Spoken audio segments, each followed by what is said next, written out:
शशिपुत्रमत्रस्वरूपं रूपं तस्याग्रजं भूपुरीमातुरीगोष्ठवापि राधाकुण्डं गिरिवरम् अहो राधिका माधवासं प्राप्तो यस्य प्रथितकृपया श्रीगुरुनतोत्तं नतोऽस्मि वन्देऽहं श्रीगुरो श्रीयुतः पदकमलं श्रीगुरुन् वैष्णवांश्च श्रीरूपं साग्रजातं सैकण्डगुणातान्वितं तं सजीवं साद्वैतं सावधूतं परिजनसहितं कृष्णचैतन्यदेवं श्रीराधा कृष्णपादान् सैकण्डललिता श्रीविशाखान्वितांश्च गुरु वैष्णव भगवान तीन स्मरण हय विघ्न विनाशम अनायास हय निज वांछित पूर्ण हरे कृष्णा कृष्णा कृष्णा हरे हरे हरे राम राम राम हरे हरे।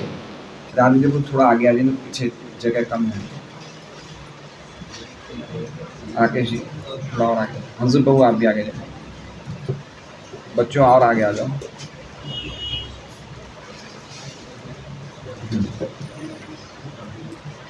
हरे कृष्ण।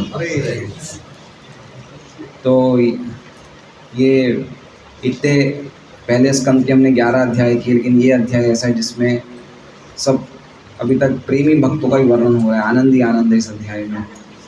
इतना उत्साह में है सब द्वारका के भक्त लोग भगवान के स्वागत के लिए। तो कल हमने देखा कि किस प्रकार कल के श्लोक में कि निशम्य प्रेष्ठम आयांतम, निशम्य जब सुना, प्रेष्ठम, प्रेष्ठम का अर्थ क्या देखा था हमने? प्रिय। प्रिय मतलब कितना प्रिय? प्राणों से भी प्रिय। इनसे प्रिय है प्राणों से। सबको प्राण प्रिय होते हैं ना, सांस, प्राण मतलब सांस, सबको सांस कितनी प्रिय होती है। तो भगवान कृष्ण उन लोगों के लिए प्राणों से भी अधिक प्रिय थे, अरबों खरबों प्राणों से भी अधिक प्रिय थे। किनके लिए? वसुदेव जी के लिए, उग्रसेन जी के लिए, अक्रूर के लिए जी, बलराम, ये चारों भगवान के गुरु वर्ग हैं, चारों भगवान से बड़े हैं, है ना। और इन सब के लिए इस्तेमाल किया है शब्द महामना, ऐसा राधा गोविंद महाराज बोलते हैं। महामना मतलब मन में उनके उल्लास था। इन ये चारों के लिए प्राणों से भी अधिक भगवान प्रिय थे, अरबों खरबों प्राणों से भी अधिक भगवान प्रिय थे। तो जैसे ही इन्होंने सुना, अब अलग अलग जगह च का इस्तेमाल हो रहा है। च देख रहे हैं, च मतलब सूर्य गोस्वामी इतने सारे नाम नहीं ले सकते, इसलिए च का अर्थ हो गया कि और भी बहुत सारे लोगों के प्राणों के प्रिय थे, ठीक है। और प्रद्युम्नश्च चारुदेशनश्च सांबो जाम्बवती सुतः, और प्रद्युम्न ने भी सुना, चारुदेश ने भी सुना, साम ने भी सुना, जो जाम्बवी के जाम्बवती के सूत थे, तो उनके साथ भी च लगा हुआ है। च मतलब खाली 3 लड़के नहीं थे भगवान के, अनेक रानियों से अनेक बच्चे थे। तो सबने सुना और प्रहर्ष वेगोच्छ्वसित शयना सन भोजना, और इतने वेग में थे, इतने आनंद में थे कि भगवान की सुनने की भगवान आ गए हैं। उन्होंने अपना आसन, अपना भोजन और अपना शयन सब चीज़ छोड़ दी, जो हमसे नहीं छोड़ी जाती है ना। इसका मतलब क्या हो गया कि इनको भोजन और शयन करने से ज़्यादा आनंद भगवान का स्वागत करने में आ रहा था। अभी हमें ज़्यादा आनंद किस में आता है? शयन में और भोजन में। हम इनको नहीं छोड़ सकते, भगवान की भक्ति करेंगे लेकिन इनके बिना नहीं कर सकते हैं, ठीक है ना। लेकिन इनकी स्थिति जो थी कि इनका जो आनंद था भगवान को स्वागत करने में, वो इतना ज़्यादा था कि इनके लिए इन्होंने साइड पे कर दिया शयन को और भोजन को, कि हमारे प्राणों के प्रिय कृष्ण आ रहे। जिनको प्राणों से भी ज़्यादा प्रिय है उनके लिए शयन और भोजन छोड़ना तो कोई आसान मुश्किल नहीं है। इतना प्रेम भगवान के लिए था इन सबको। तो अब ये श्लोक जो आज का है, ये उसी श्लोक के कंटिन्यूएशन में है, उसी श्लोक के, कि वो लोग जब तेजी से आनंद से भगवान के लिए भागे, लिखा है ना प्रहर्ष वेगो, बड़े आनंद में वेग से वो बड़े आगे।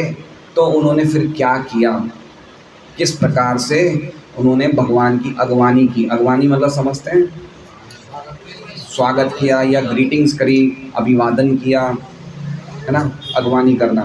तो किस प्रकार भगवान की उन्होंने अगवानी करी, वो इस श्लोक में बताया गया है। कि लिखा है वारणेन्द्रम पुरस्कृत्य। सबसे पहले तो उन्होंने क्या किया? हाथियों की व्यवस्था करी, है ना। वारणेन्द्र मतलब शुभ कार्यों के प्रतीक माने जाते हैं हाथी। जैसे कोई शोभा यात्रा होती है, जुलूस होता है, तो उसमें हाथियों को आगे रखा जाता है, अच्छा माना जाता है। हम गए थे अभी गुरुवायूर, वहाँ पे हाथी था साउथ इंडिया यात्रा में।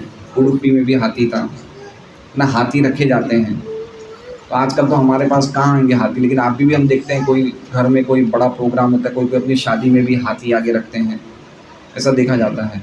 तो मंगल कार्य वाले हाथी को उन्होंने पुरस्कृत्य कहाँ रखा, आगे रखा। वो जुलूस की तैयारी कर रहे हैं, भगवान को रिसीव करने के लिए जा रहे हैं, तो उन्होंने सबसे पहले शुभ मंगल मानने वाले हाथियों को पुरस्कृत्य, पुरस्कृत्य मतलब आगे रखा। फिर क्या किया उन्होंने, तो कह रहे हैं शंख ब्राह्मण है स सुमंगल है। अकेले नहीं गए, अपने अकेले नहीं गए ये सब लोग, इन्होंने अपने साथ क्या किनको ले लिया, ब्राह्मण को, क्योंकि वेदों का उच्चारण तो ब्राह्मण ही करेंगे, है ना। तो उन्होंने अपने साथ ब्राह्मण को भी लिया, और ब्राह्मणों ने अपने साथ क्या लिया, तो कह रहे हैं स सुमंगले, स मतलब साथ में, और सुमंगले मतलब कुछ मंगल चीज़ें ली, जैसे पुष्प लिए, नारियल लिए। ब्राह्मणों के हाथों में पुष्प थे, नारियल थे भगवान को देने के लिए, स सुमंगले। तो इस तरह से इन्होंने ब्राह्मणों को भी ले लिया साथ में, किन्होंने, जिनका वर्णन पिछले श्लोक में हमने सुना है। फिर आगे है शंख तूर्य निनादेना।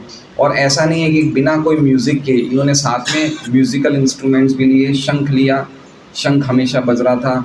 तूर्य मतलब समझते हैं ब्यूगल, वो ऐसे तुरई की शेप का होता है ना, तुरई की शेप का ऐसे बजाने वाला तुरई, तो वो बजने लग गई, शंख बजाए कि भगवान को हम लेने जा रहे हैं। तो शंख और तूर्य निनादेना, निनादेना मतलब उनकी ध्वनि बजने लग गई। और ब्रह्म घोषेण चात्र था, ब्रह्म घोषेण मतलब वैदिक पाठ, वैदिक मंत्रों का उच्चारण। चाद्रता का अर्थ होता है कि भगवान की महिमा मंडित करने के लिए, अर्थात उनकी अगवानी करने के लिए वो गए। मतलब हम किसी को ग्रीट करने जाएं तो खाली ग्रीट नहीं करें, लेकिन साथ में उनका गुणानुवर्णन भी करें, उनका गुणगान करें। इसे कहा गया चाद्रता। चाद्रता मतलब उनकी महिमा का मंडन करना, किसके द्वारा, ब्रह्म घोषेण के द्वारा। ब्रह्म घोषेण मतलब वेदों के मंत्रों का उच्चारण, या फिर ब्रह्म का अर्थ होता है स्पिरिचुअल, और घोषेण का अर्थ होता है स्पिरिचुअल घोषणा या स्पिरिचुअल वाइब्रेशन, या आध्यात्मिक उच्चारण। जैसे अभी जो हम ये कर रहे हैं, क्या कर रहे हैं, ब्रह्म घोषेण। ये तो ब्रह्म घोषेण का क्या प्रभाव होता है, जहाँ भी ब्रह्म का घोष होता है वहाँ पे वो वाइब्रेशन वहाँ पे रहते हैं। जैसे अगर हम अभी प्रसाद लेने के पश्चात चले भी जाएंगे, तो जो हमने यहाँ पे ब्रह्म घोषणा करी है, जो आध्यात्मिक तरंगे निकली है ध्वनि से, वो सब यहाँ पे उपस्थित रहेगी। और फिर हमारे जाने के बाद भी कोई व्यक्ति यहाँ पे आएगा, दर्शन करेगा, तो आध्यात्मिक तरंगे उस पर प्रभावित होगी, है ना। इसलिए ब्रह्म घोषेण का मतलब ये हुआ कि जब भी हम कोई महाराज को, कोई भगवान के शुद्ध भक्त को, या फिर भगवान का स्वागत करें,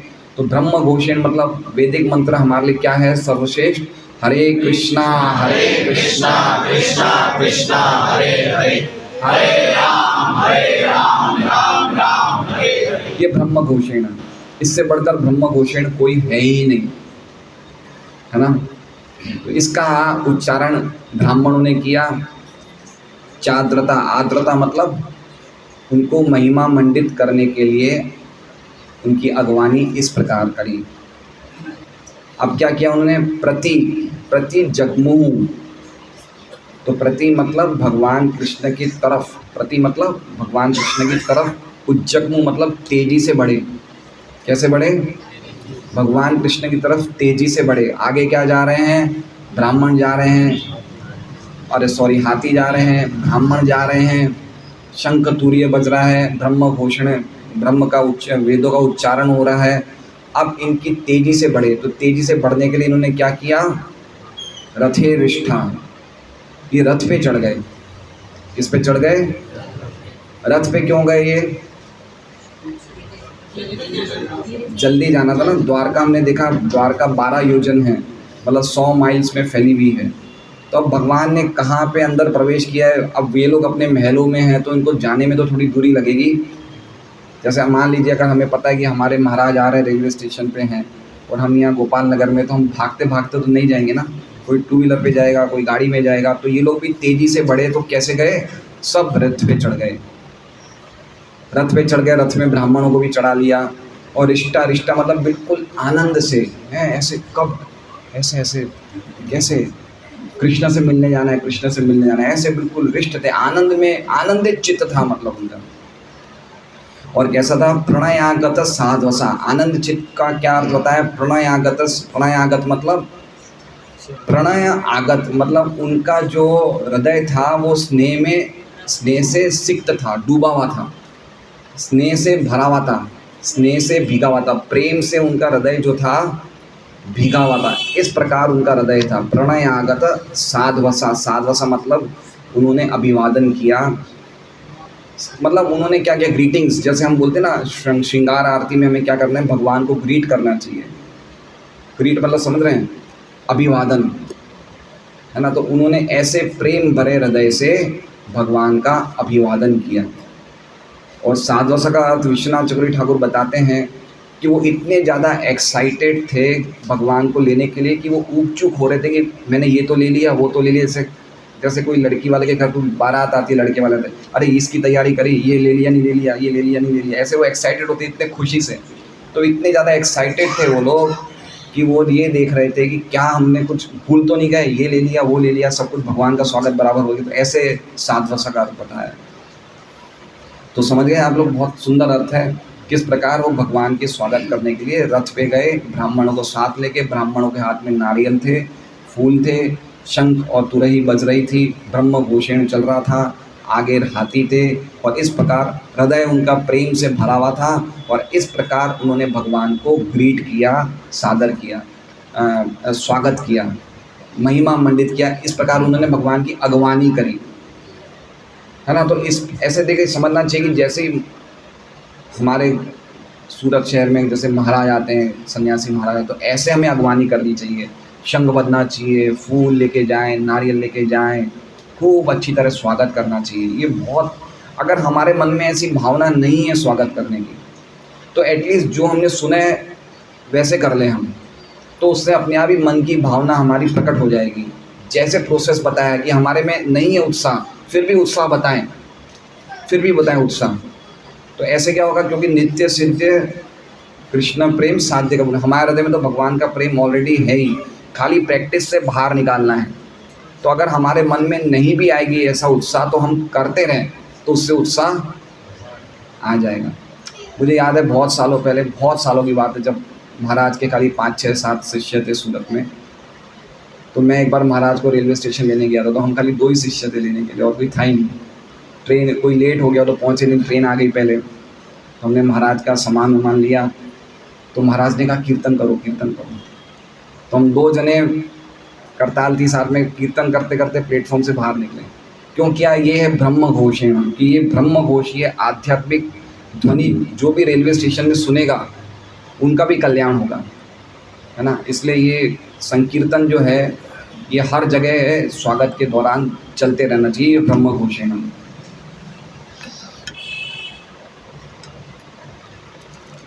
हाँ, अब हम तात्पर्य पढ़ते हैं। किसी महापुरुष के स्वागत की वैदिक विधि से सम्मान का वातावरण उत्पन्न होता है, जो आगंतुक के लिए स्नेह तथा सत्कार से पूर्ण होता है।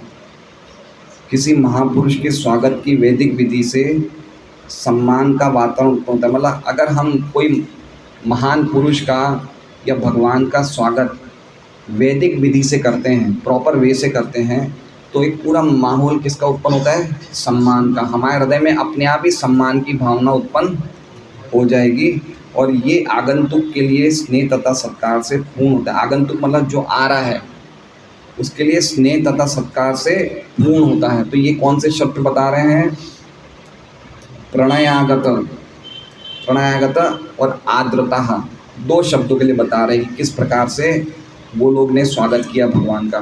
प्रणयागत का अर्थ क्या बताया है, स्नेह से भीगे हुए, स्नेह से सिक्त।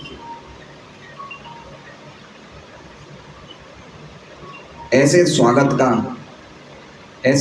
का शुभ वातावरण उपयुक्त साज सामग्री पर निर्भर करता है, जिसमें शंख, पुष्प, धूप, सजे हुए हाथी तथा वैदिक साहित्य से स्तोत्रों का पाठ करते हुए योग्य ब्राह्मण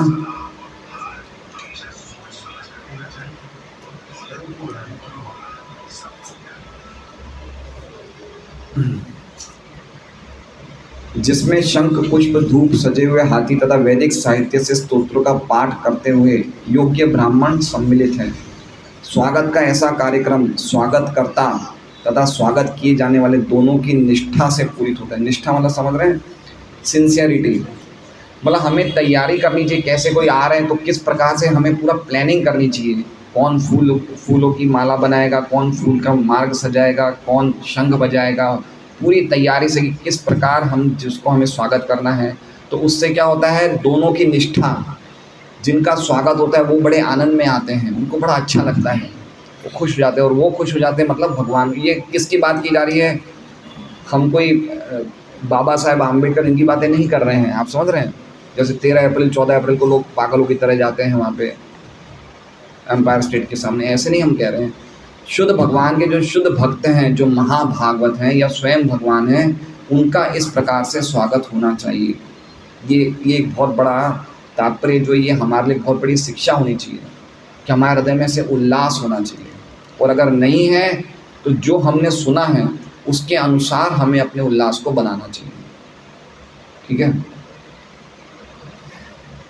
अब 19वां श्लोक पढ़ते हैं हम। वार मुख्याश्च सतशो ज्ञाने तद्दर्शनोत्सुकः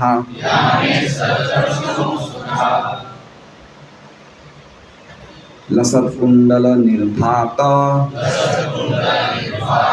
कपोल वदन श्रियः। अब ये लोग चले गए, ये राजा सब गए, सब राजकुमार गए, वासुदेव जी सब लोग गए। अब और कौन कौन गए भगवान के स्वागत के लिए, तो बता रहे हैं वार मुख्याश। वार मुख्याश मतलब विख्यात वैश्याएं। वार मुख्याश का मतलब क्या होता है, जो वहाँ द्वारका की फेमस विख्यात कौन थी, वैश्याएं थी। द्वारका में वैश्या, ऐसे कैसे संभव है, प्रभुपाद जी तात्पर्य में बताएंगे। तो वार मुख्याश्च वैश्याएं गई भगवान के स्वागत के लिए, भगवान के अभिवादन के लिए। कितनी थी, तो कह रहे हैं शतशो, सैकड़ों थी। ठीक है, यानेस मतलब अपनी अपनी सवारियों में, पालकियों में गई, पालकियों में गई यानेस। तद दर्शन उत्सुकः, तद दर्शन, तद मतलब कृष्ण और दर्शन मतलब कृष्ण के दर्शन के लिए बहुत ज़्यादा उत्सुक थी। तो उत्सुकः लिखा है मतलब लेडीज़ है ना, अगर जेंट्स होते तो उत्सुक लिखा जाता, लेडीज़ है इसलिए क्या लिखा जा रहा है, उत्सुकः ना। उत्सुकता का मतलब समझ रहे हैं आप, जैसे हमें जाना है कहीं यात्रा पे या कहीं जाना है, ट्रेन नहीं आ रही है तो हम प्लेटफॉर्म पे खड़े गए, सिर्फ ऐसे ऊपर ऊपर करके देखते हैं, तो हमारे ऐसे देखते से ट्रेन जल्दी थोड़ी आ जाएगी, लेकिन एक उत्सुकता होती है कब ट्रेन आएगी, कब ट्रेन आएगी, है ना। तो इस प्रकार से ये उत्सुक थे, पालकी में बैठ गए थे, कब कहाँ कब पहुँचेंगे, कब पहुँचेंगे। इस प्रकार से वैश्याएं उत्सुक थी, भगवान के दर्शन के लिए उत्सुका थी। और उनके सुंदरता का वर्णन कर रहे हैं सूत गोस्वामी। देखिए किनके सुंदरता का वर्णन कर रहे हैं, वैश्यों का। कोई ब्रह्मचारी, कोई लेडीज़ की सुंदरता का वर्णन करते हैं कभी भागवतम क्लास में, लेकिन ये क्या कर रहे हैं सूत गोस्वामी, वैश्याओं की सुंदरता का वर्णन कर रहे हैं। क्यों कर रहे हैं, क्योंकि वो सब भगवान के महान भक्त थे, इसलिए भगवान के भक्तों का गुणगान, उनमें एक क्वालिटी थी कि वो भगवान के महान भक्त थे, शुद्ध भक्त थे। तो क्या कह रहे हैं, लसत कुंडल, लसत मतलब लटक रहे थे, कुंडल मतलब कान के आभूषण, और निर्भात चमचमा रहे थे। क्या चमचमा रहे थे, कान के आभूषण चमचमा रहे थे। और उसके कारण क्या हो रहा था, कपोल मतलब उनका ललाट, वदना मतलब मुख, श्रिय मतलब सुशोभित हो रहा था। मतलब चूंकि उनके कान के कुंडल चमचमा रहे थे तो वो चमक किस पे रिफ्लेक्ट हो रही थी, उनके मुख पे, और उसके कारण उनका मुख और भी ज़्यादा सुशोभित हो रहा था, और भी ज़्यादा सुंदर लग रहा था।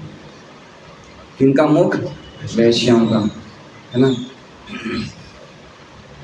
तो प्रभुपाद जी ने बहुत ही विशेष तात्पर्य लिखा है, तो हम देखते हैं अनुवाद में क्या है।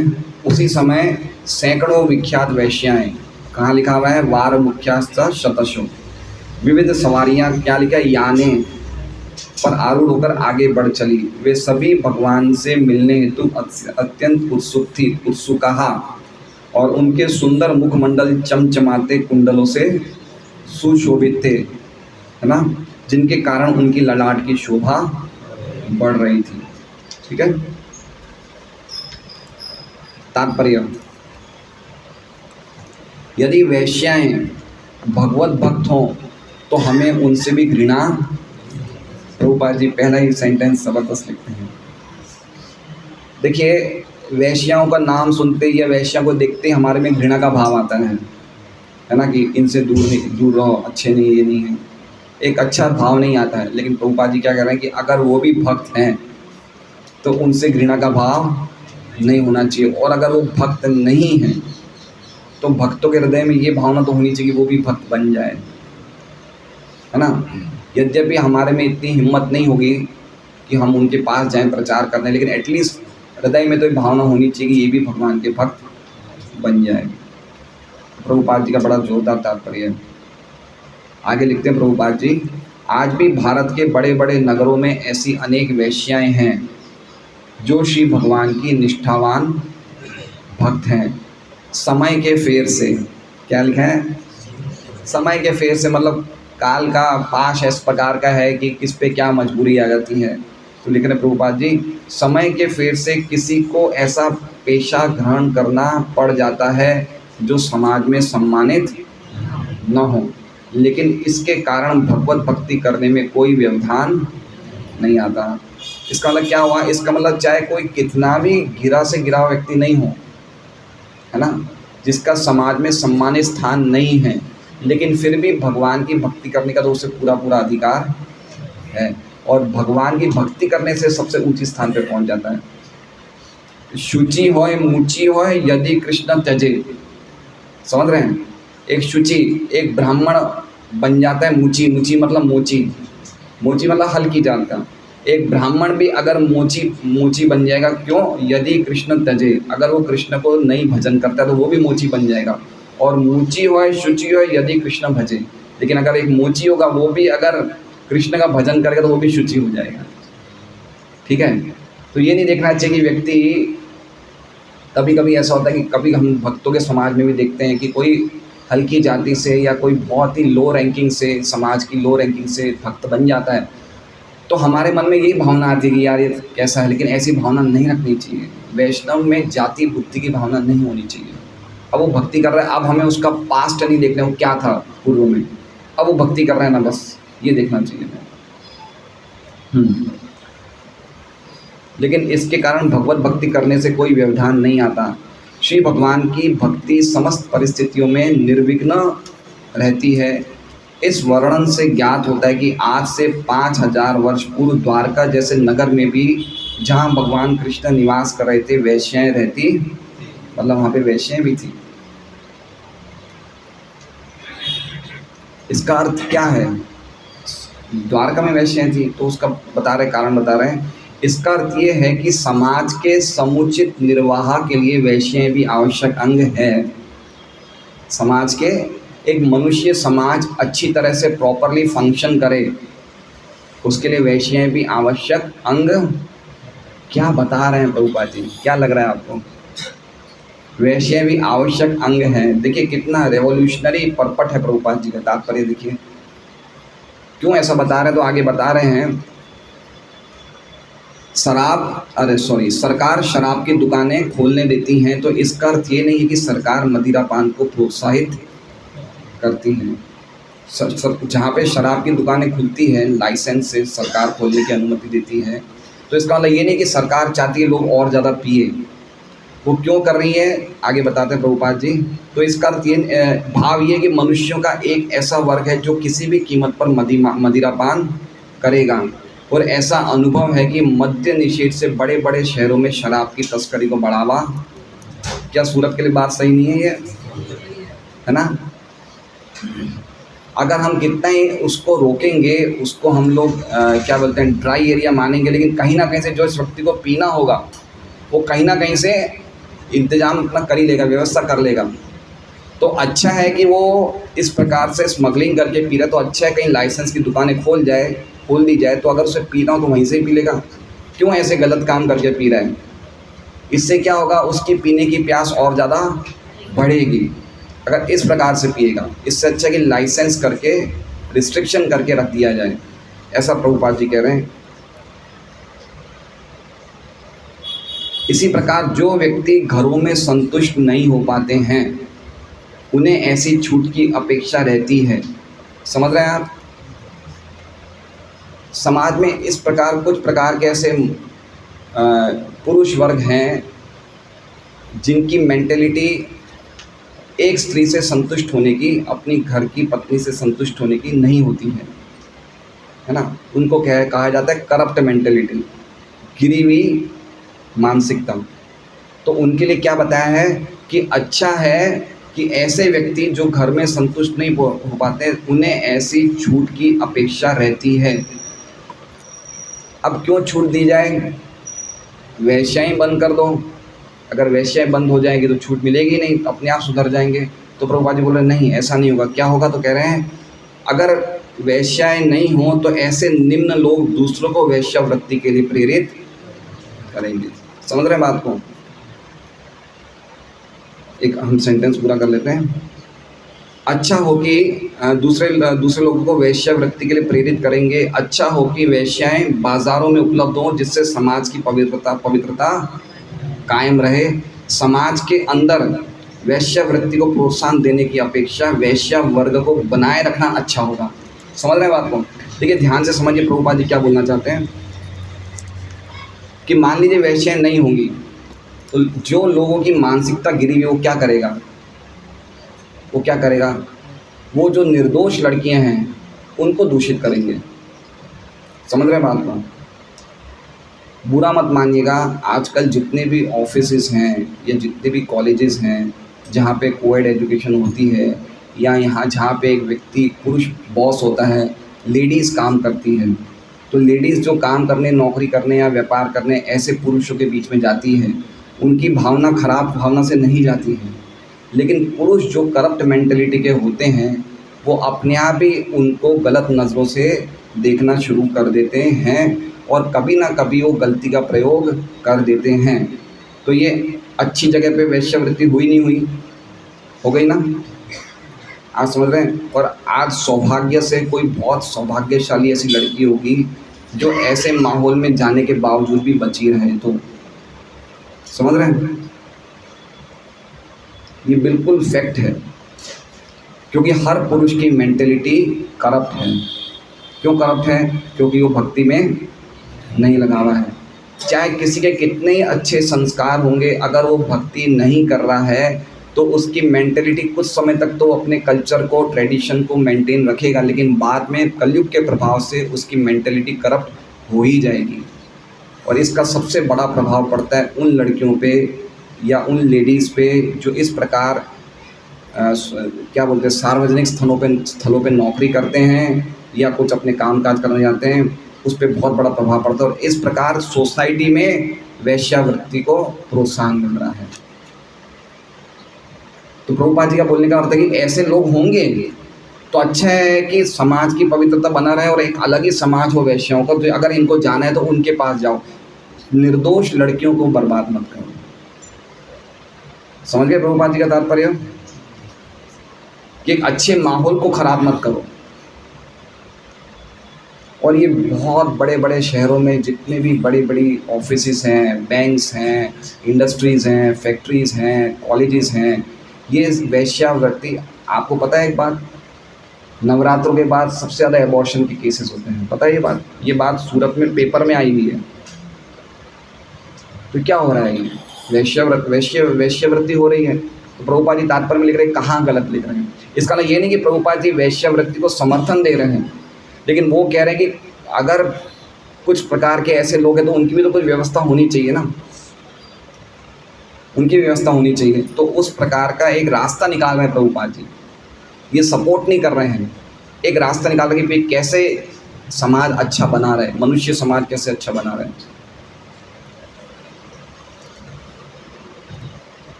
समाज के अंदर वेश्यावृत्ति को प्रोत्साहन देने की अपेक्षा वेश्या वर्ग को बनाए रखना अच्छा होगा। वास्तविक सुधार तो सभी लोगों को भगवत भक्त बनाने हेतु समझाना है। बस अब प्रभुपाद ने बता दिया ना कि असली काम क्या है, सबको भगवत भक्त बनाना ही है, क्योंकि सबकी मेंटेलिटी करप्ट है।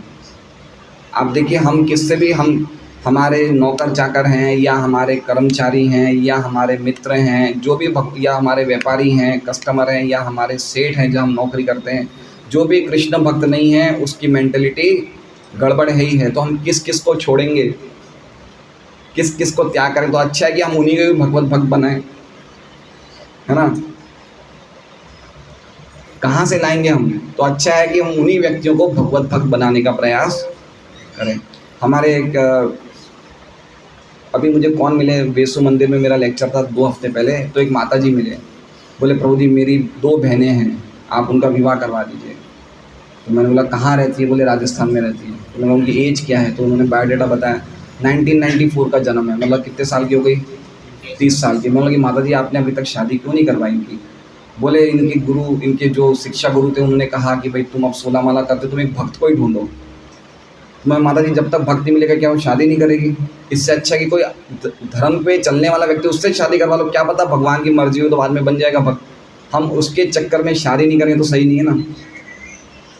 तो आप पॉइंट समझ रहे हैं कि हम कहाँ से ढूंढेंगे? भक्त तो कम है ना। तो अच्छा है कोई अच्छा व्यक्ति मिला हुआ हो जिनके घर में कुछ धर्म का आचरण होता हो, कोई गलत कार्य नहीं करता, उससे कर लो शादी। क्या पता है कि वो स्त्री के प्रभाव से वो भक्त बन जाए, है ना। तो यही प्रभुपाद जी कह रहे सबसे बेस्ट है कि भाई लोगों को ही भगवत बनाओ। किस किस से बचोगे?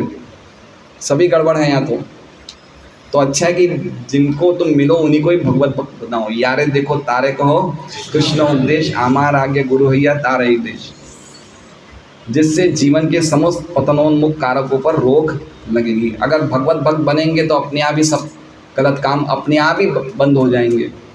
प्रभुपाद जी ने बोलते हैं 4 नियम फॉलो करो, 16 माला करो, कोई बचेगा ही नहीं। हमने चर्चा करी थी कि शहर में क्या हाल हो जाएगा, कोई पान लारी गल्ला नहीं, कोई रेस्टोरेंट नहीं, कुछ नहीं, बिल्कुल प्योर हो जाएगा सिटी, है ना। अब प्रभुपाद जी इस तात्पर्य में कुछ वैश्यों के एग्जाम्पल दे रहे हैं, ठीक है। विष्णु स्वामी वैष्णव संप्रदाय के महान आचार्य श्री बिल्वमंगल ठाकुर अपने गृहस्थ जीवन में एक वैश्या के प्रति अत्यधिक आसक्त थे।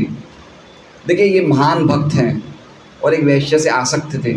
अभी हमें ये नहीं समझना चाहिए हम भी छूट ले लें कोई, आप समझ रहे हैं, ये हमारे छूट नहीं, कुछ ऐसे एक्सेप्शनल केसेस होते हैं, है ना। हमें ये नहीं सोचना चाहिए कि हम 4 नियम को तोड़ दें क्योंकि हम तो भक्ति कर रहे हैं। जानबूझ के ऐसा नहीं करना है। कभी कभार कुछ ऐसे केसेस हो जाते हैं। एक वैश्य के प्रति अत्यधिक आसक्त थे जो भगवान की भक्त थी।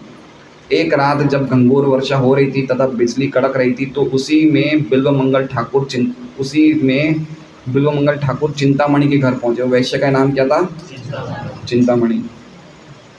आपको पता ही होगा, वो सब सुनी होगी सबने कि किस प्रकार वो गए। एक डेड बॉडी पे नाव समझ के, और डेड बॉडी किसकी थी? उनके पिता की थी, पता है? उनके पिता की थी। वो उस वैश्य से मिलने के इतने ज़्यादा उत्सुक थे कि अपने पिता का उन्होंने प्रॉपर अंत्येष्टि क्रिया नहीं किया, ऐसे ही पानी में डाल दिया। वो डेड बॉडी पे, पिता की डेड बॉडी पे सवार होके नदी पार करी और सांप पकड़ के ऊपर चढ़ गया। कैसे किया मुझे समझ में नहीं आ रहा, सांप को कैसे पकड़ लिया। तो उसने श्री बिल्वमंगल ठाकुर से कहा, हाँ, वो आश्चर्यचकित थी कि ऐसी भयानक रात्रि में बाढ़ से उफनती नदी को पार करके ठाकुर कैसे आ गए। उसने श्री बिल्वमंगल ठाकुर से कहा कि उस नगण्य स्त्री के हाड़ मांस के प्रति उनका जो आकर्षण है, यदि उसे भगवत भक्ति में भगवान की दिव्य सुंदरता के प्रति लगाया जाता तो अच्छा होता, है ना। उसने क्या किया कि तुम मेरे शरीर जो ये हड्डी और मांस का बना हुआ है उससे इतने अट्रैक्ट हो, यही अट्रैक्शन अगर तुम्हारा कृष्ण के प्रति हो तो तुम्हारा जीवन सफल हो जाएगा।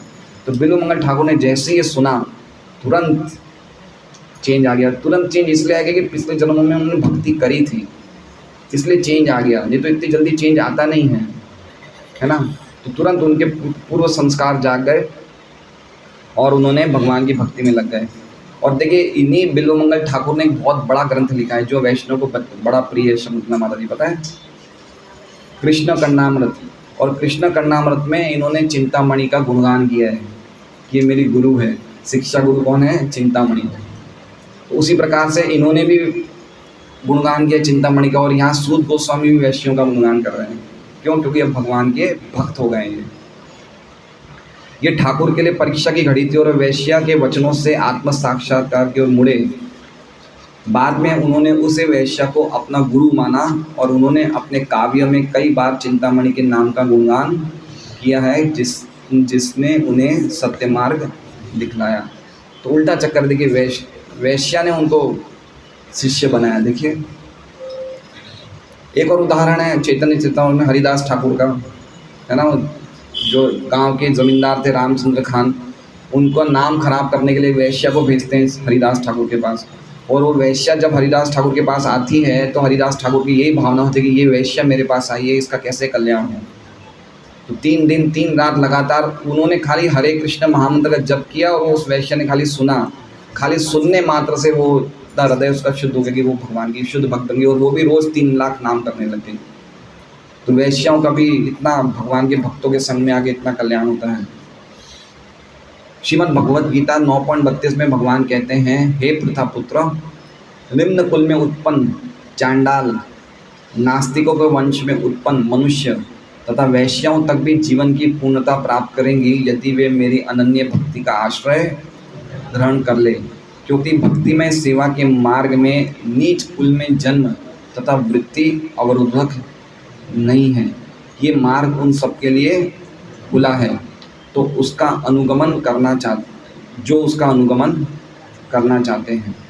ठीक है, तो इस वही पॉइंट प्रभुपाद जी कह रहे हैं। कौन सा श्लोक है? मामी पार्थ व्यापाशित ये विश्व पापयोनियो स्त्रियो वैश्यस्तथा शूद्रास तेपी यान्ति पराम गतिम। स्त्री वैश्य शूद्रा, वो वैश्य अलग है, ये वैश्य अलग है। वो वैश्य मतलब व्यापारी वर्ग है वैश्य, और ये वैश्य। लेकिन प्रभुपाद जी कह रहे हैं कि कोई हल्के से हल्की जाति का भी होगा वो भी परम गति को प्राप्त होगा अगर वो भक्ति के मार्ग का अनुगमन करेगा। तो ऐसा प्रतीत होता है कि द्वारका की वैश्याएं जो भगवान से मिलने हेतु इतनी उत्सुक थी, उनकी अनन्य भक्त थी।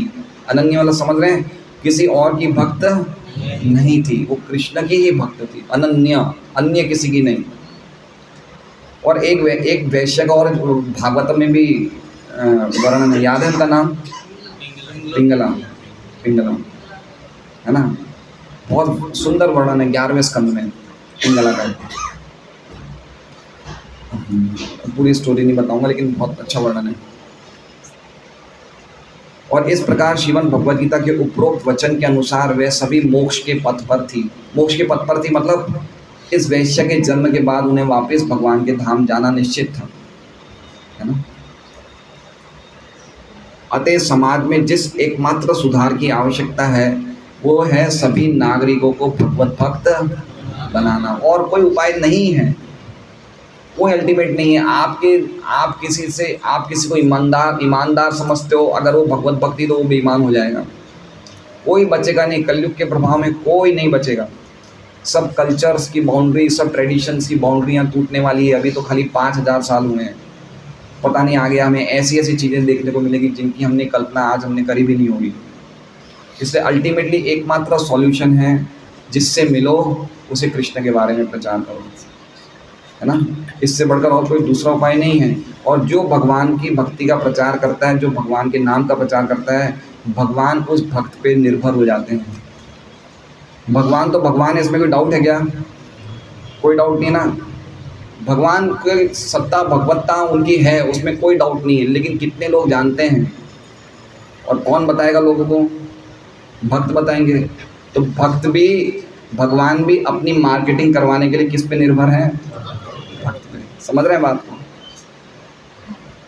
कोई हम किसी को भागवतम दे रहे हैं, गीता दे रहे हैं, कृष्ण के बारे में बता रहे हैं, तो इससे बढ़कर भगवान उस भक्त के लिए इससे बढ़कर प्रिय नहीं है जो कोई कार्य कर रहा है। भगवान की मार्केटिंग कर रहे हैं, लोगों को भगवान की भगवत्ता के बारे में बता रहे हैं। इस प्रकार उनमें स्वर्ग के निवासियों के समस्त सद्गुण स्वतः आ जाएंगे। दूसरी ओर अभक्तों में एक भी सद्गुण नहीं होता है, भले ही भौतिक दृष्टि से कितने ही उन्नत क्यों ना। तो ये एग्जाम्पल कैसा हुआ? शुचि है मुचि है, मुचि है शुचि है। जो बहुत अच्छा है समाज की दृष्टि में लेकिन वो भक्त नहीं है तो मुचि हो ही जाएगा। और जो गिरा सा गिरा है वो अगर भक्त है तो उसमें अपने आप ही देवताओं के सब सद्गुण अपने आप ही नजर आने लग जाएंगे। उसकी क्वालिटीज, उसका रहन सहन, सदाचार सब बढ़ जाएगा भक्ति करने से एकमात्र। अगर इतना ही है, अगर अंतर इतना ही है कि भगवत भक्त मोक्ष के पथ पर होते हैं, लेकिन अभक्त भव बंधन से अधिकाधिक उलझने के मार्ग पर होते हैं। मोक्ष का पथ मतलब समझ रहे हैं? हमारे लिए मोक्ष क्या है? हमारे लिए मोक्ष का अर्थ है कि वापस जन्म नहीं लेना है, हम उसके मार्ग पे हैं। और अधिकाधिक उलझने का अर्थ है मतलब ये हुआ कि जो भगवान की भक्ति नहीं कर रहे हैं वो वापस जन्म लेने के मार्ग पे हैं, है ना। वापस मृत्यु सबसे खतरनाक है मंजू माता जी, मृत्यु खतरनाक है, मृत्यु से खतरनाक कुछ है नहीं, है ना मदन सुंदरी माता जी? मृत्यु से भी खतरनाक कुछ है? क्या खतरनाक है? वापस जन्म हो जाना। ये कितना खतरनाक है। मृत्यु तो चाहे व्यक्ति कैसे ना कैसे मर जाएगा, कुत्ते बिल्ली की मौत मरेगा, लेकिन वापस जन्म होना ही कितना खतरनाक है। क्या लगता है, खतरनाक नहीं है? कितने टाइम तक हम, कितने समय तक, कितने करोड़ों समय तक हम वापस उसी भ्रमण में, क्योंकि हमने मनुष्य जीवन का कंप्लीटली यूटिलाइजेशन नहीं किया। क्या पता हमें क्या मिलेगा अगला जीवन। कोई गारंटी से कह सकता है कि मैं वापस पर्वत पाटे में जन्म लूँगा मनुष्य के रूप में? कोई कह सकता है? क्या करना चाहिए? कभी कभी देखा है, जैसे हम लोग देखते हैं, कभी हमारी ट्रेन छूट जाती है। मान लीजिए हमारी शाम की 4 बजे की ट्रेन है, ट्रेन छूट गई, हम 5 मिनट लेट पहुँचे, दिल्ली जाना है। तो अब क्या हुआ कि 15 मिनट बाद ही एक और ट्रेन आ गई, और वो ट्रेन थोड़ी हल्की चल रही है। हम कोई समझदार व्यक्ति क्या देखा कि क्या पता अगली ट्रेन कब आएगी, इसी में बैठ जाओ, कम से कम लेट सवेर पहुँच तो जाओगे। और यही सोच के रहेंगे कि क्या अगली ट्रेन आएगी, अच्छी ट्रेन आएगी, क्या पता वो आए नहीं तो हमारा टाइम, तो हमारा दिन खराब हो गया। तो हमें नहीं पता अगला जीवन क्या मिलेगा, तो इसलिए अच्छा कि इसी जीवन में कंप्लीट ट्राई कर लो। ये बात समझने जैसी है। मोक्ष के मार्ग पे सभ्यता की प्रगति की कसौटी ये है कि लोग मोक्ष के मार्ग के लिए शिक्षित हैं या नहीं। पहली बात है कि प्रभुपाद जी 2 बात कह रहे हैं। सभ्यता की प्रगति, सभ्यता मतलब हमारी जो सिविलाइजेशन है उसकी प्रगति, मतलब हम लोग कितना उन्नति कर रहे हैं, उसकी कसौटी, उसको कैसे परीक्षा ली जाएगी कि लोग मोक्ष के मार्ग पर शिक्षित किया जा रहा है नहीं किया जा रहा है। पहली बात तो ये, पहले तो उनको थियोरेटिकली समझाया जा रहा है या नहीं समझाया जा रहा है, शिक्षित किया जा रहा है नहीं किया जा रहा है। और दूसरा क्या बता रहे हैं, और उस पर वो अग्रसर है या नहीं, उसको प्रैक्टिस में ले रहे हैं या नहीं है। दोनों चीज़ पहले तो हमारे सबको समझाना चाहिए, विशेष करके हमारे बच्चों को, कि बेटा जन्म मृत्यु के चक्कर से मत पड़ो, तुम्हें वापस जन्म नहीं लेना चाहिए। इतना सुनाने के बाद उनको भक्ति के प्रैक्टिस में भी लगाना चाहिए। एक भक्त माँ बाप के लिए सबसे दुख की बात क्या है, अगर उनके बच्चे भक्त नहीं बने तो, चाहे वो करोड़ों अरबों रुपया भी कमा लें, कि अगर उनके बच्चों में भक्ति की भावना नहीं है तो उनके लिए इससे बढ़कर कोई दुख नहीं है। इसलिए विशेष रूप से प्रभुपाद जी कह रहे हैं, उनके लिए कह रहे हैं जो घर में रहते हैं, पारिवारिक फैमिली लाइफ में रहते हैं, और उनके आश्रय में कुछ लोग हैं, चाहे माता पिता हैं, चाहे बच्चे हैं, चाहे शिष्य हैं, उनको पूरा प्रयास करना चाहिए कि किस प्रकार उनको मोक्ष के मार्ग की शिक्षा दी जाए और किस प्रकार वो शिक्षा के अनुसार वो अग्रसर हों, प्रगति करें। ठीक है, हरे कृष्ण। 20वां श्लोक भी था लेकिन समय हो चुका है, तो हम लोग कल करेंगे तो सही रहेगा या आज ही करना है? क्या करना है? 15 मिनट का टाइम है। आज हरेंद्र जी ने की तरफ से प्रसाद है तो भक्तों की संख्या ज़्यादा है। हरेंद्र जी आप 15 दिन में एक बार कर लिया करिए, देखिए कितने भक्त आए आज। क्या कह रहे हैं रामाचार्य प्रभु? हाँ, नहीं ये माया देवी की बात नहीं हो रही है, ये तो एक सामान्य स्त्री की बात हो रही है जो वैश्य थी। माया देवी बाद में आई थी। तो ठीक है, हम लोग कर लेते हैं ये श्लोक भी। नट नर्तक गंधर्वाः सूत मागध वंदिनः गायन्ति चोत्तम श्लोक चरितान्यद्भुतानि च। अब इस श्लोक में हमने देखा है वैश्याएं गई, अब कौन कौन जा रहा है? नट। नट मतलब जैसे मान लीजिए कि कुछ ना कुछ, जैसे कोई गा रहा है ना, तो उस गायन के हिसाब से कुछ ना कुछ मुद्राएं करके शो करना, अभिनय अभिनय करना है ना, ऐसे इशारों से बताना। जैसे कोई भगवान की लीलाएं गाई जा रही तो उसके हिसाब से बताना, जैसे भगवान ने वेणु बजाए तो वो वेणु का स्टाइल करेंगे ऐसे। इसे कहते हैं नटक, नाटक करने वाले। नर्तक मतलब नाचने वाले, जो करताल के या म्यूजिकल इंस्ट्रूमेंट्स की ताल के अनुसार नृत्य करते हैं। तो और कौन कौन किन किनों ने भगवान का स्वागत किया? तो कह रहे नटों ने स्वागत किया, नर्तकों ने स्वागत किया, गंधर्वा ने जो बहुत सुंदर गाते हैं गाने वालों ने स्वागत किया, और सूत। सूत मतलब जो पौराणिक कथाएं बोलते हैं, कोई पुराण में से कथाएं बोलते हैं।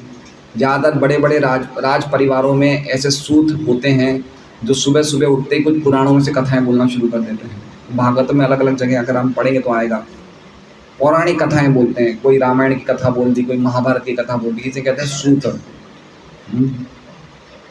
व्यावसायिक इतिहासकार, व्यावसायिक मतलब पेशेवर, प्रोफेशनल। प्रोफेशनल मतलब ऐसा नहीं कि वो पैसों के लिए कर रहे हैं, प्रोफेशनल मतलब वो उस कार्य में इतने ज़्यादा मतलब एक्सपर्ट हैं कि कुछ ना कुछ राजाओं से इनाम तो मिलता ही है, लेकिन उनका लालच पैसों के लिए नहीं करते। ऐसा नहीं है कि पैसों के लिए करते हैं आजकल की तरह की, नहीं पैसों के लिए सब कुछ कर रहे हैं, ऐसा नहीं है। मागध, मागध मतलब व्यावसायिक वंशावली विशारद, जो बड़े बड़े परिवारों के वंश बताते हैं। देखें हमने, जैसे अगर आप जाओगे बड़े बड़े मंदिरों में पंडे होते हैं, तो अगर आप बोलोगे हमारे समाज के पंडे हो, तो वो आपके समाज में कौन कौन व्यक्ति कब आया था बताएंगे, फिर उनके साइन बताएंगे। ऐसे जगन्नाथपुरी में भी हैं, द्वारका में भी होते हैं, डाकोर जी में भी होते हैं, बद्रीनाथ, चार धाम में सब जगह होते हैं। तो इन्हें क्या कहा जाता है? मागध। मागध मतलब पुरानी वंशावली, इनके पास सब रिकॉर्ड्स रहते हैं। और वंदिना, वंदिना मतलब विद्वान वक्ता, मतलब बहुत एक्सपर्ट होते हैं बोलने में। तो उनको कभी भी कोई भी समय पे कुछ अगर बोला जाए कि भाई इस विषय पे बोलो, तो बोलने के लिए तैयार रहते हैं। जैसे मान लीजिए भगवान का स्वागत करें तो भगवान की कुछ ना कुछ बातें बताना शुरू कर देंगे। वो इतने एक्सपर्ट होते हैं, हर चीज़ की कला होती है बोलने। जैसे आजकल हम बोल सकते हैं मोटिवेटर्स, फिर एक्सपर्ट होते हैं बोलने में। ऐसे वो लोग बहुत कुशल वक्ता होते हैं, टाइम के अनुसार, माहौल के अनुसार कुछ भी बोल देते हैं अच्छी तरह से। तो इस प्रकार से नट, नर्तकों ने, गंधर्वों ने, सूत ने, मागध ने और वंदिनों ने गायन थी, गाया। किसके बारे में? जो उत्तम श्लोक, उत्तम श्लोक जिनका वर्णन उत्तम श्लोकों द्वारा होते हैं, मतलब भगवान कृष्ण का एक नाम है, या जिनका वर्णन करने से हम तम से परे हो जाते हैं, उत्तम श्लोक या पुण्य श्लोक हैं। भगवान का संकीर्तन करने से, भगवान के बारे में सुनने से, हरे कृष्णा कृष्णा कृष्णा हरे हरे, हरे राम राम राम हरे, सबसे बड़ा पुण्य है। खाली कृष्ण के बारे में सुनना और बोलने से बढ़कर पुण्य, भगवान का नाम ही पुण्य श्लोक है ना। हमारे कुछ भक्त हैं जो कहीं ना कहीं देवताओं के पास जाते हैं, कुछ मन्नत मांगते हैं, कोई नवरात्र का व्रत करते हैं, कोई कुछ करते हैं। क्यों कर रहे हैं? पुण्य कमाने के लिए तो कर रहे हैं। तो भाई आपको पुण्य कमाना तो कृष्ण का संकीर्तन करो, इससे बढ़कर पुण्य क्या है? भागवत सुनो, कृष्ण का संकीर्तन करो, श्रवणताम स्व कथा कृष्ण पुण्य श्रवण कीर्तन। इससे बढ़कर कोई व्यक्ति कोई पुण्य नहीं कमा सकता है भगवान का नाम संकीर्तन से बढ़कर। तो गायंती चोत्तम श्लोक चरितानी, चरितानी मतलब भगवान के कार्यकलाप कैसे हैं? अद्भुतानी, अद्भुतानी मतलब दिव्य हैं, अलौकिक हैं। तो उन्होंने क्या किया? सूत, मागध, वंदिनों ने भगवान के कार्यकलापों के बारे में सुनाया। क्या? कि भगवान ने किस प्रकार परीक्षित को पेट में बचाया, किस प्रकार पांडवों को विजय दिलवाई, किस प्रकार भगवान ने, मतलब ऐसे अलग अलग भगवान के कार्यकलापों का वो गायन कर रहे थे, कीर्तन कर रहे थे, है ना। कीर्तन का अर्थ ये नहीं कि खाली गाना, हम भी जो भागवत बोल रहे हैं ये भी कीर्तन ही है।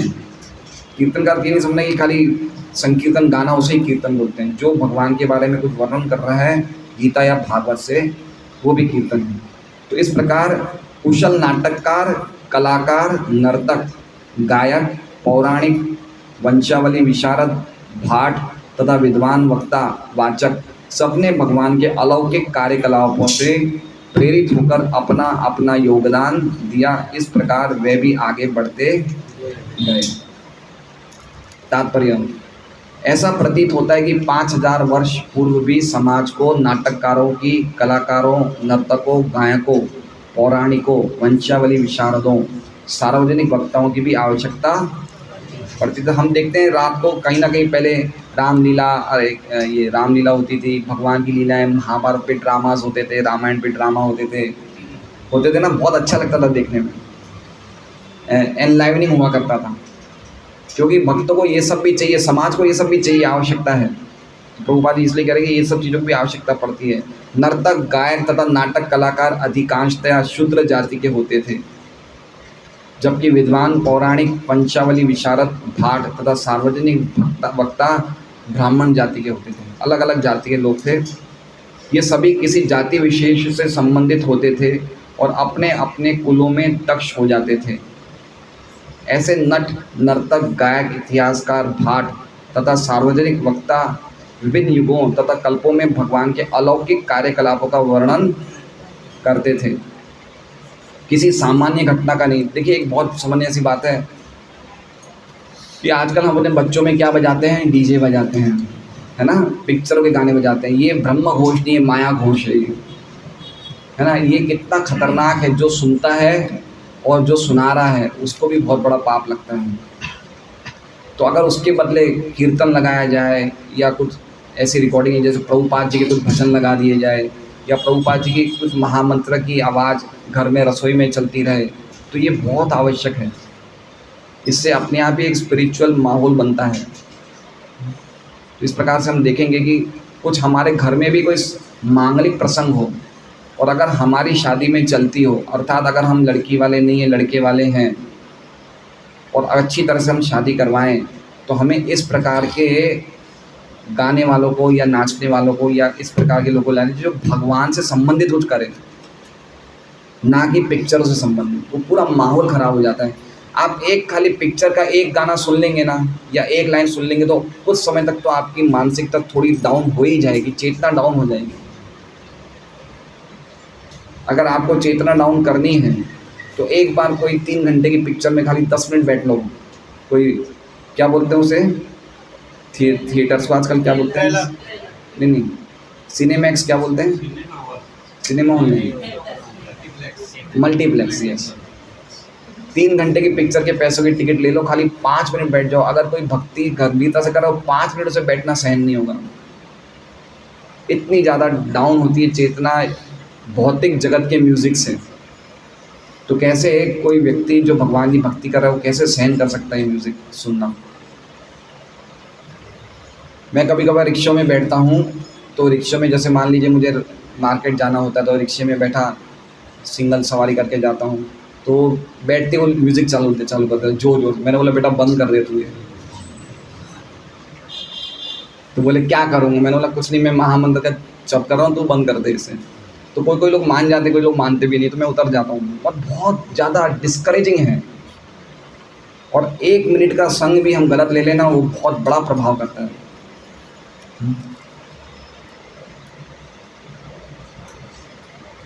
नहीं, ये घटनाएं किसी तिथि क्रमानुसार होती थी। सारे पुराण ऐतिहासिक तथ्यों से पूर्ण हैं, जिनमें विभिन्न कालों तथा विभिन्न लोकों में भगवान से संबंधित विषयों का वर्णन है। पुराण का मतलब क्या हो गया, जो वेदों को पूर्ण करते हैं, समझ रहे हैं। वेदों के अर्थ को जो कंप्लीट करते हैं वो पुराण, पूरक कंप्लीट करते हैं। इसलिए वेदों का अर्थ हम पुराण पढ़ के भी समझ सकते हैं। और पुराण में क्या है, भगवान से संबंधित कोई ना कोई लीला है, कोई ना कोई कथाएं हैं। अतः इसका कोई कालक्रम नहीं मिलता है। अतः जब आधुनिक इतिहासकार कोई श्रृंखला सूत्र नहीं पकड़ पाते, तो वे अप्रामाणिक ढंग से आलोचना करते हैं सारे पुराण कपोल कल्पित हैं। समझ रहे हैं बात को। मतलब कहने का मतलब कि महाभारत में या भागवतम में या कोई भी ग्रंथों में भगवान की लीलाएं डेट वाइज नहीं हैं। कोई लीलाएं जो बाद में हुई है उनका पहले वर्णन है, कोई लीलाएं जो पहले हुई उनका बाद में वर्णन है।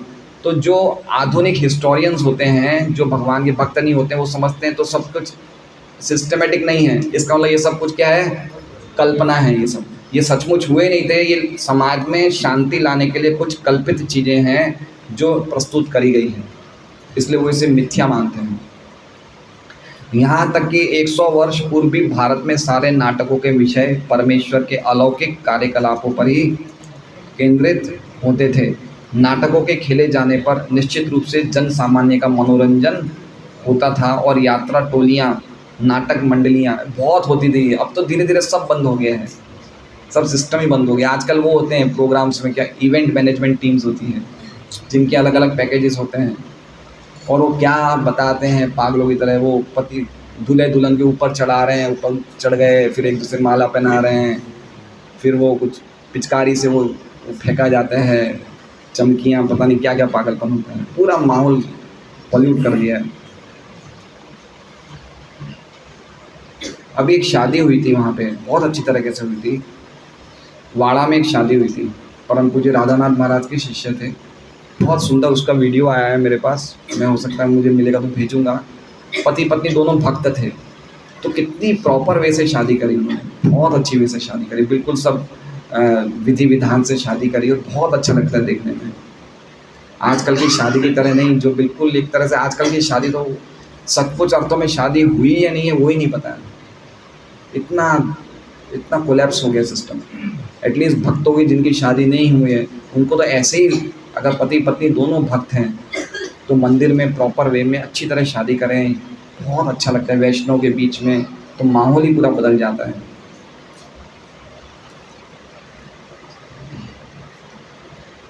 इस प्रकार एक अनपढ़ किसान शैक्षिक योग्यता न होने पर भी वैदिक साहित्य के ज्ञान में सहभागी होता था। क्यों लिख रहे हैं ऐसा कि पहले के ज़माने में क्या होता था, कभी जो पढ़े लिखे नहीं थे वो कोई नाटक की मंडली में बैठ गए, भगवान की कुछ लीलाएं देख रहे हैं, कुछ देख रहे हैं, तो उनके मन में भी कुछ भगवान के लिए भावनाएं उत्पन्न हो जाती हैं। तो पढ़े लिखे नहीं होते उनको भी वैदिक ज्ञान का लाभ मिल जाता है। अतः सामान्य व्यक्ति को आध्यात्मिक ज्ञान देने हेतु दक्ष नाटककारों, गायकों, वक्ताओं इत्यादि की आवश्यकता होती है। भाट किसी विशेष परिवार के वंशजों का पूरा ब्यौरा प्रस्तुत करते हैं। आज भी भारत के तीर्थ स्थानों के पंडे किसी भी नवागंतुक का पूरा वंश ब्यौरा प्रस्तुत करते हैं। कभी कभी ये आश्चर्यजनक कृत्य ऐसी महत्वपूर्ण जानकारी पाने हेतु अधिक ग्राहकों को आकर्षित करता था, और हम लोग वो अट्रैक्शन रहता है कि भाई हमारे दादाजी का साइन मिलेगा, कब आए थे बताओ, है ना, तो बहुत अच्छा लगता है। हरे कृष्णा। श्रीमद् भागवतम की जय। वांछा कल्पतरुभ्यश्च कृपा सिंधुभ्यो च पतितानां पावनेभ्यो। तो भागवतम क्लास में आइए, धीरे धीरे धीरे हम लोग शोक करना भूल जाएंगे, है ना। दुख क्या होता है, शोक क्या होता है, हमें कब आएगा और कब निकल जाएगा पता नहीं चलेगा। आएगा तो सही, ऐसा नहीं कि दुख नहीं आएगा, लेकिन वो हमें साइड से छू के चला जाएगा, हम प्रभावित नहीं होंगे। रेगुलर भागवत क्लास सुनने से शोक मोह भयापह, भय, शोक और मोह को कंप्लीटली अप्रूट करने वाला है भागवतम नियमित रूप से। तो आज का प्रसाद हरेंद्र जी की तरफ से है, और नीतू माता जी आए हैं, माता जी आए हैं, अच्छा हाँ ये बैठे हैं। तो हमारे कड़ोदरा के बहुत अच्छे भक्त हैं, लेकिन समय नहीं मिल पाता, इसलिए माला कितनी कर रहे हैं हरेंद्र जी? अभी 2 माला। माता जी आप 16 माला करते हैं, तो माता जी 16 माला कर रहे हैं, पति देव 2 माला कर रहे हैं, तो आप भी थोड़ा बढ़ाइए। जब आज भक्तों के बीच में आप सबको सुस्वादु प्रसादम खिलाने वाले हैं, तो हो सके तो आज से 16 माला करिए जरूर, कोशिश करेंगे आगे बढ़ने। हाँ देखिए इसमें ये लिखा है अग्रसर, मार्ग में अग्रसर होना चाहिए, बहुत ज़रूरी है। मनुष्य जीवन तो कैसे जा रहा है। और एक बात नक्की है, आपकी उम्र क्या हो गई है? 49। तो 60-65 साल के बाद तो हमारे शरीर के अंग जवाब देने शुरू हो जाएंगे। तो अभी हमारे पास 10 साल ही बचे हैं, ठीक है। 10 साल में से 1/3 निकाल लीजिए सोने पे, 3 साल निकाल लीजिए, 3 साल निकाल लीजिए खाने पीने नहाने में, कितने निकले? 3 साल निकाल लीजिए काम करने में, अब कितने बचे? सिर्फ 1 ईयर बचा है आपके पास। आपके पास नहीं, हम सबके पास, सबके लिए यही गिनती है। प्रहलाद महाराज ऐसे ही बोलते हैं भागवतम में, इतना समय खाने में गया, इतना समय बचपन में गया, इतना समय इंद्रिय तृप्ति में गया, इतना समय सोने में, अब कितना बचा। इसलिए हमें गंभीर होना चाहिए। तो आज हरेंद्र जी की तरफ से प्रसाद में हम इनका महामंत्र के द्वारा ब्रह्म घोष करेंगे। हरे कृष्णा कृष्णा कृष्णा कृष्णा हरे हरे, हरे राम राम राम हरे हरे।